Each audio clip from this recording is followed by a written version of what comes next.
When I first got the call to come and meet Steven Spielberg and Frank Marshall in London for a casting session for Raiders, I was on tour with a production of Oklahoma. I dashed back to London to do the interview. You can imagine, I mean, Steven Spielberg was already a huge, big star director. I'd be working with Harrison Ford, who was also a big star by that time. And I went in there very, very nervous, very excited. We kind of got on well. He was describing the part and saying, look, it's not a huge part, but you're right in the beginning of the movie and it sets up the whole thing. And he just made it sound like a great gig, which of course it was. And he then said, so this character's kind of like, Latin American.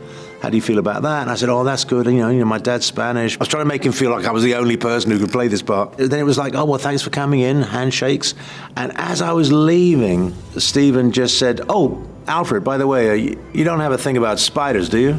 And I imagined he meant like those little, we call them daddy long legs in England. They're like those little spindly spiders that come up through the drains in the summertime. So I just kind of went, no. I didn't think for a minute he meant great big tarantulas.